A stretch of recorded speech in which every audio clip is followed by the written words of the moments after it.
Hello everybody and welcome back to the channel. Thank you so much for joining me today. It is a beautiful day out here in Kansas City, Missouri, and I think it would be a perfect day to put my 2008 R8 that I have right here against my brand new 2020 C8. And obviously everybody is so excited about the C8.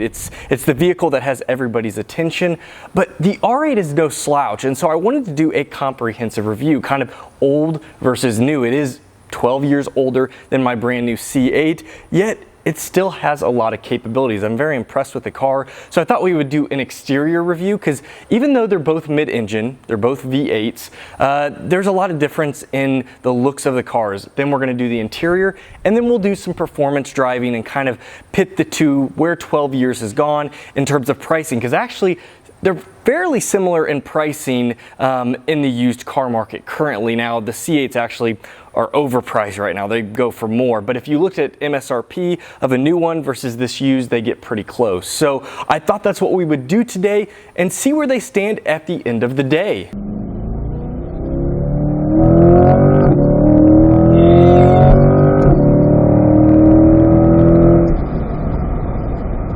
Okay, so we have both of the cars out here, and I think we're going to take a look at their looks, the appearance of the cars, because they are very different in this aspect. So let's start with the 2008 R8 that I have here, and as you can see, it is not stock. The color of the car, it is wrapped. It's satin flip psychedelic. It's one of the videos, or many of the videos we made about almost coming up on 2 years ago. It's hard to believe, but this color is absolutely perfect. On a sunny day like this, the car looks phenomenal and we just love it. But the car itself, it's a very sleek yet exotic look, and I know there's a huge debate on whether the R8, especially the V8 base model, is an exotic, but nonetheless, the looks, people turn their heads quite quickly on this car. It definitely gets a lot of attention, especially with the wrap it currently has, because of course Tony Stark drove the R8, and a lot of people, when they see the car, they absolutely love it. They give it a lot of praise, and they remember, you know, that is Iron Man's car. So people love that aspect of the car, but I really, every time I see the car personally, it just doesn't get old. The looks of the car have not faded. Even though it's 12 years old, I have to say I'm very impressed. I think it's aged phenomenally well, and I think a lot of people will admit that. But I love the sleek lines. There's nothing overly aggressive. It really does, while it catches attention, it also can blend in quite nicely. The wrap changes that in the sunlight, and I love it even after all of these years. Now, one of my favorite aspects of the car is the carbon fiber side blade, and you can see it right here. And it was something that when I was looking for a used car, not all cars come with that. It was an option.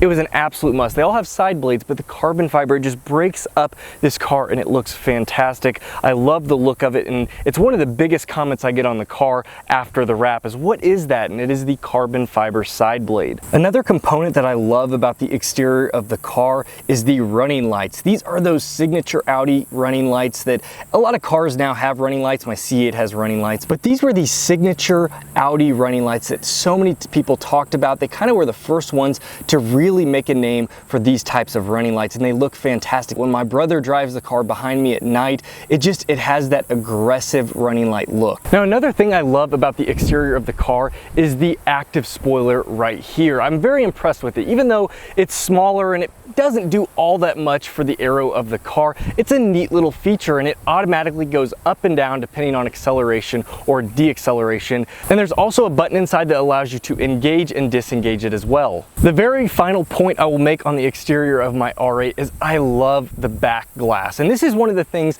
that I absolutely knew I had to have on my C8, but the back glass of the R8 is really what makes the car. It shows off its powerful V8 engine, and so many people comment on it as well. It's kind of just a very neat feature, and it's funny when you're driving the car around, you can see people behind you pointing down, because a lot of cars are quite a bit higher than the R8. It sits quite low, and so people are able to see down into that engine bay, and it looks phenomenal. So let's jump over and talk about the C8, because the C8's looks are completely different. It's much more aggressive. The lines are quite a bit tighter, and as you kind of look down the car, it just gives off a little bit different of a presence, and that is that kind of newer look that Corvette was looking for, but it is mid-engine. It doesn't have the long nose like it used to. It's a much shorter proportion in the front because now the engine being in the rear, but the looks are fantastic. I get tons and tons of comments on the front and the sides of the car.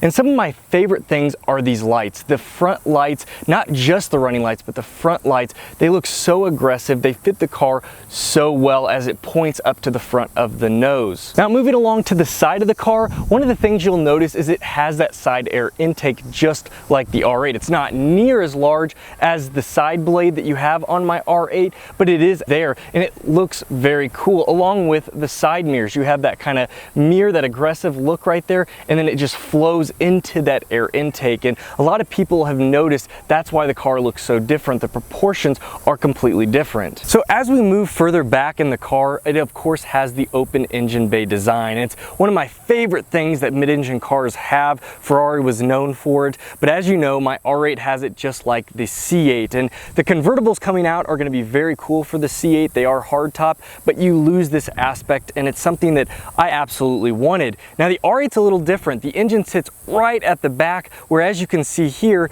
there's a little bit of a gap. That's because you have trunk space, and it's something that I'm a little conflicted on because I hate how far the engine kind of sits up in the rear of the car, but that trunk space for everyday use is crucial. Now moving on to the rear of the Corvette, it is probably the most controversial aspect of the car. A lot of people are conflicted on how they feel about it.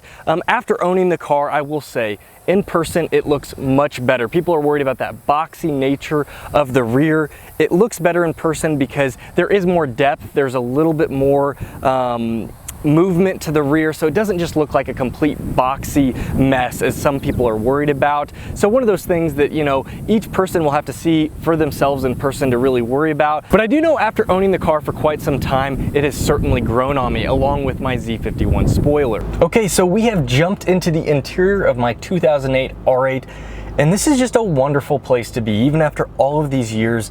It's very nice in here. Now, the person that purchased this and actually built the car out, they had everything that was a leather option chosen. So everything's leather. Now, there are some plastic pieces still, but other than that, most of the knobs you're gonna see are a metal. You have pretty nice objects to feel. The sound system is not bad. It's Bang & Olufsen, and it's just a pretty nice place to be on a daily basis, and it just smells so good. That high quality, high grain leather smell that you get from the interior, even after all of these years, just surprises me every time I step into the car. But moving on from there, probably the biggest letdown of this car is the technology. It is very outdated. That is where you can feel it. The components and materials you use, they really just don't outdate. Leather is leather. It's gonna last forever if you keep it in good condition. But honestly, the technology is so outdated. We don't even have an aux or a Bluetooth in this car. Now, this is one of the very first cars produced for the US, and so at this point, there wasn't even the upgraded MMI where I could move over to Bluetooth. So we're kind of stuck using either an old SD card or we have to listen to the radio. We don't have a lot of options in terms of music. The navigation is pretty much worthless. Again, the sound system is not too bad, but overall, you can feel how dated this tech is. Even for 2008, this was already starting to feel old. Even for a brand new car, they could have done a lot better of a job. But when you're in a car like this, honestly, that isn't really what you're focused on. The engine noise, the sounds the car makes, the way it handles, that's what you focus on as you drive the car. But nonetheless, the tech side is the outdated spec of the car. So I hope that gives you a really good overview of what the interior is like for the R8. So let's go ahead and switch over to the C8. And there we are in the C8, and I have to say, this is where Corvette has stepped up their game. The C6 that I owned years and years ago, it was an incredible performance bargain, but the interior was lacking. I did end up redoing the whole sound system, but nonetheless, the interior just wasn't that nice. It was pretty outdated. The C7s, they have done a great job on jumping up in terms of quality of the cabin. The C8's on a different level. This is when they knew they were going to need to compete with the top of the top. And GM and Chevrolet, they did it. This car, the interior is just absolutely incredible. Now, there is a disclaimer. I have a 3LT model, which means I have pretty much either leather, Alcantara, or nice carbon fiber materials absolutely everywhere in this cabin. So I do have pretty much the highest level trim, but even the base level 1LT, there's not that much plastic. Most components are metal, leather, everything's got stitching. They're a beautiful place to be, and so I love that aspect. I love coming in here and seeing my Alcantara on the top roof panel and that red stitching contrast with the black leather. They did such a good job. I've not had any qualms with any part of the car. Luckily, I don't have any issues. All the stitching looks great. I get so many comments on the interior of the car. It just feels, especially on the driver's side, like a cockpit, and that's what they wanted. You feel like you're in this fighter jet cockpit, and it's amazing. I love that aspect of this car, and everything's laid out so nice, and they have everything you could ever want at your disposal. And this is really where the C8 trumps the R8 in the biggest category as far as technology. There's nothing similar about the two cars. The technology in this car, you have everything. You have full digital displays. You can customize the car. The R8, the only thing it has is the ability to change ride comfort from stiff for sport to a little bit softer, but nothing else. This car, I can change the transmission, I can change braking, I can change the engine sound.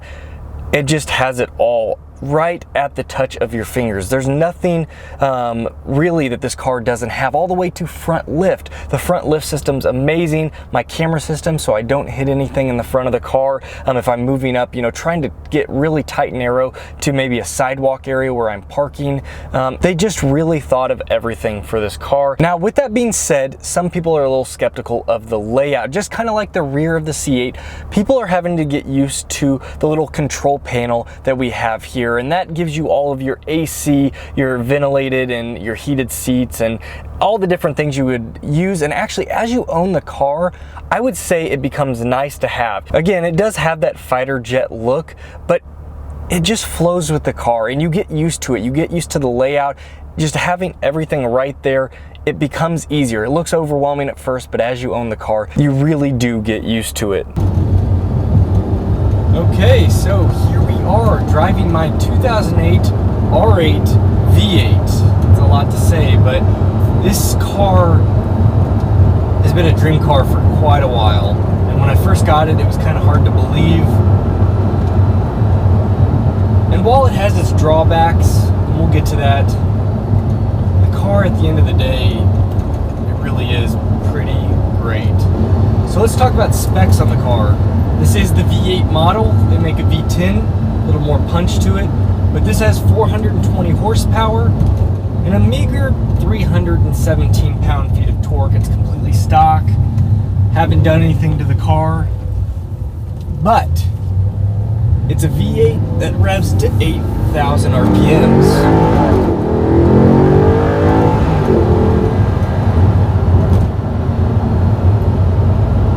And for that type of power, she really moves.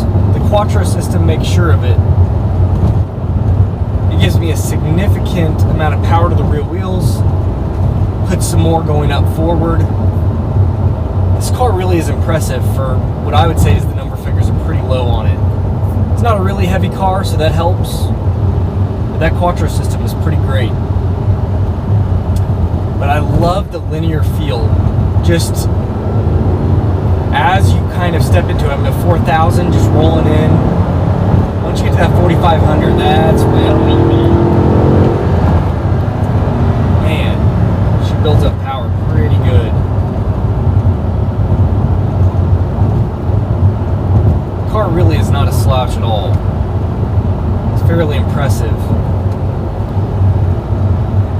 The V8 sounds so good. The exhaust, not at all impressive. It's a pretty mute exhaust. It's about to be changed, actually. It's taken way too long, but it's going, and it will open the car up. But love the engine. Now let's talk about the R-Tronic.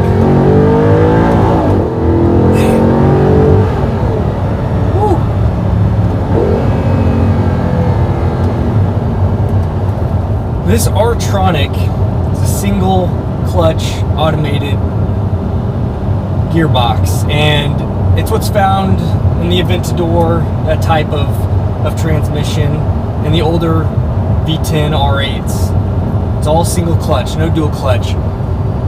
And I would say of the driving performance, it's kind of the Achilles heel. It's fun that it's raw. I mean, it will, as you can see, I mean, it makes you shake all over the place, but it is pretty slow. It's pretty clunky. It does not like stop and go slow traffic. It wants you to be high in that RPM range, and it's a happy camper. I mean, this is built off of a race car platform, and they certainly kept true to that with the transmission. It did get a lot better with the dual clutch that came out with the later R8s and obviously the Huracan platform.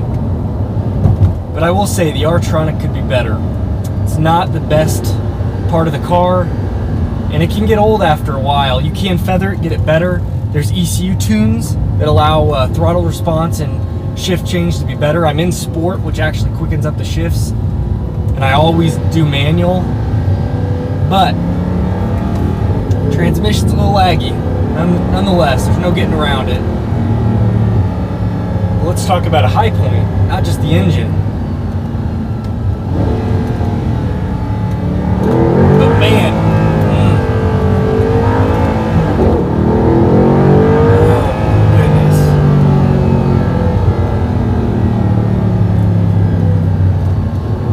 That grip. Just stay there and just, I mean,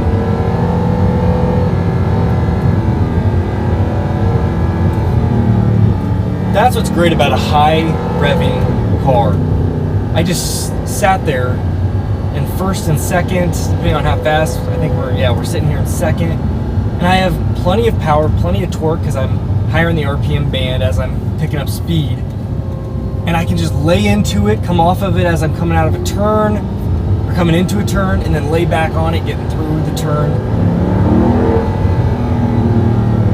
It may not be fast compared to today's standards. Say the C8, 0 to 60 on this is low 4 seconds. Nothing incredible, but it's definitely not a slow vehicle. But it turns, and it grips, and its ability with that Quattro system, man, it does not want to let go. And that is impressive.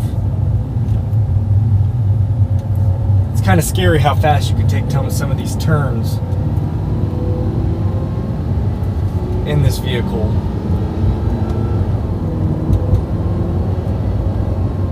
And that part does not get old, I will say. This is the way this car, the confidence that it gives you. I mean, as soon as it feels slip in the rear, it can change that power, put it more to the front. I mean, again, the camera just doesn't do it justice, but you don't realize the grip that this car is getting. And this is a 12-year-old car.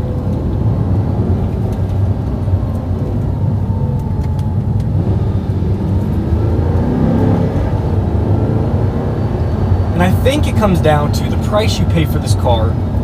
You get beautiful looks. I would be hard-pressed to find someone that does not like the looks. Sure, people don't think maybe it's an exotic. That's a pretty big debatable point, but it sure looks amazing. So you pay for that, you pay for the Audi engineering. At this price point, you are going to be lacking in power. That's kind of that in the transmission. But this car never ceases to put a smile on my face. And I think at the end of the day, isn't that what it's about? How much you enjoy driving the car, how fun it is to drive. That's, for me, that's what hit home. This car never is not fun, no matter how I have to drive it. People love it. They ask about it. And it isn't the maintenance costs of some of the much more expensive cars in the exotic lineup. Really do love this car. It's hard to deny the emotion that this car gives you. we're gonna go and park this, and we are gonna jump in the C8 and just see how far they've come in the last 12 years. And just like that, we are in the 2020 Corvette C8. And as much as I love the R8, there is a significant difference. Not just in the technology, but the way they made this car feel. It's incredible where they have come in terms of capabilities out of a car. The car is an animal. There really is no ifs, ands, or buts about it. This car is very fast. It's 495 horsepower, 470 pound-feet of torque, but once the tires are warmed up with that new mid-engine layout that they've done, it never has issues getting power to the ground. Accompanied with the dual clutch, that makes it, I mean, people are getting 0 to 60s in 2.7, I think even 2.6 seconds. It's marketed 2.9 or 2.85 maybe. This car is something else. And I absolutely love it. I love the versatility. The ride comfort, the R8 is not bad. When you put it in soft mode and you don't put it in the sport mode, it glides along. It's got magnetic ride just like this car, but they've come a long way. I'm in sport mode now. I think this is the most versatile mode. It keeps it louder, but yet my steering isn't so stiff like it is in track. But you can change everything. There's my mode where you can change you can tailor every option to what you want. So you can have light steering so it feels good, decent pedal response, loud engine noise, suspension is smooth, however you want it. You can tailor it for whatever your needs are. Take it to the track, go and hunt some supercars down, and then drive home. In eco mode, where you're getting 35 miles a gallon because 4 of the banks of the V8 turn off. Listen to your music, have your navigation, AC going. It's crazy. And the car, it just grips. Now it doesn't rev to 8,000 like the R8 does. Only 6,500. And you can feel it. I've actually bounced off the rev limiter a couple times. I always drive in manual mode. I know a lot of people are bummed didn't come with the manual, myself included, but I see why. To keep up with Ferrari and Lamborghini, they don't make manuals anymore there. It's all dual clutches. To keep competitive, a dual clutch is better than anybody that can shift, but you aren't quite as connected to the car as you are with the manual with this. It's very good.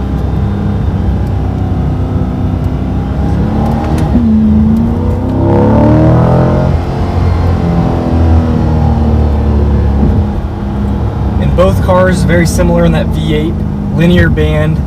This has obviously more torque. Honestly, videos don't do it justice on these roundabouts, but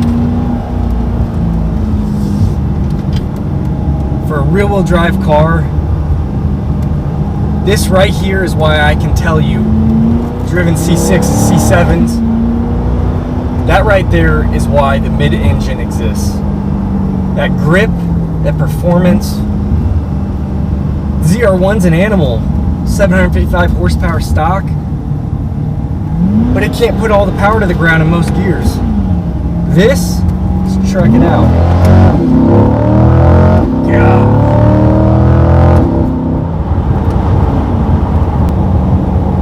I don't know if there's a perfect car out there.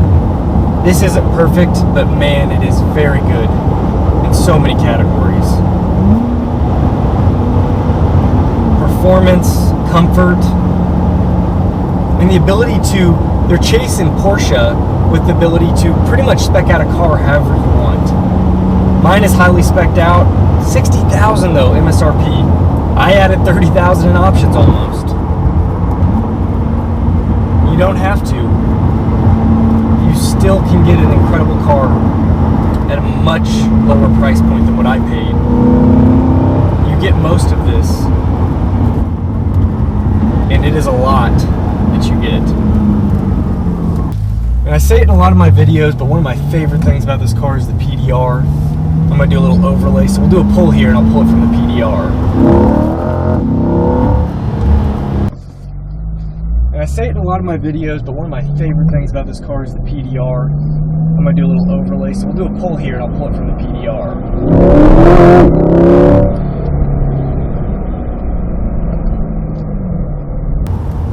You just go. My tires aren't all the way heated up, so I still even slip there a little bit, but it does not change how quick this car is. And in today's standards, 500 horsepower really isn't even that much. But the thing is if you can't put it down to the ground, it doesn't matter how much you have, 1,000, 1,200, I can put the power of this car down. That's what makes it quick. That's what makes it really fast. Add in the dual clutch launch mode. It's going to be pretty hard for other cars to beat this off the line. Sure, once you're past 100, 120, Hellcats and other cars that struggle to get grip early, they'll start catching you. They'll eventually pass you if you give them long enough. But for day-to-day driving, street performance, this is a game changer. I dearly love my R8, but there is no doubt where they have come in terms of the C8.